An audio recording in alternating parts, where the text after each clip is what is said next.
So Aflac is a wonderful story, and I think everyone talks about tone at the top, but I think it starts with Dan Amos. So if you look at the history, he was a leader in say on pay, he was a leader in transparency, he was a leader in corporate governance, right? So and he hasn't been doing this today or just yesterday, he's been doing it for his whole tenure. You know, when we first pitched the idea of having a squawking duck for Aflac, most clients would have thrown us out of the room.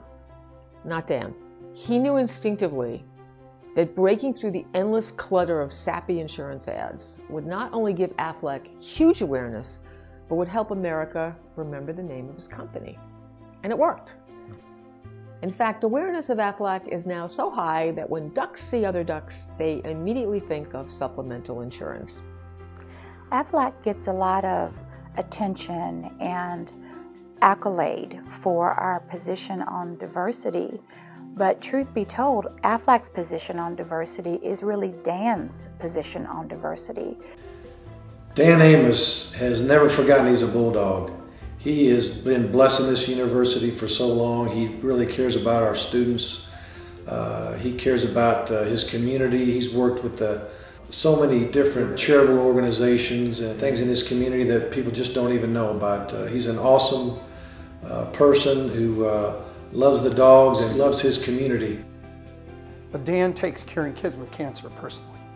When his company was approached over 20 years ago to donate $25,000, and after coming up and touring the center with one of his counsel, they made a decision, even though they were asked for $25,000, to donate $3 million.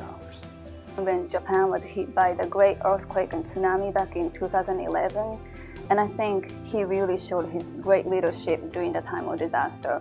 So first thing he did was to create a message video to send to Japan so that he can personally show his support and sympathy for the people there in Japan. Another thing we did was to create this wristband to show the bond between Japan and the US. And he was the first person to wear this everywhere he went. Not that I wasn't already mindful of diversity and how important that was, but it just underscored for me the importance of having people around your table that have different opinions, different experiences, and have a voice that's different than yours. And I learned that from Dan. After the tsunami in Japan, when the duck spokesman, Gilbert Gottfried, made tasteless and derogatory comments about the Japanese people, Dan didn't waste 1 minute before firing Godfrey. In fact, when he did this, we had no commercials to air, and the duck was suddenly, well, quackless. Dan didn't care because he knew it was the right thing to do. But the most impressive was that when he did decide to go to Japan, it was shortly after the disaster, probably 10 days or so. And if you recall, at that time, all the media was covering the disaster at nuclear plant in Japan with increasing fear every day.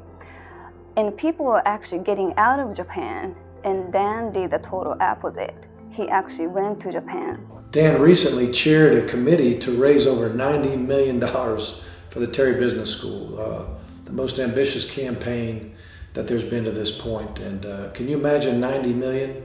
And I think if you look at the insurance business, it's really a promise, right? You don't actually hold what you buy. It's a promise that you're going to be there.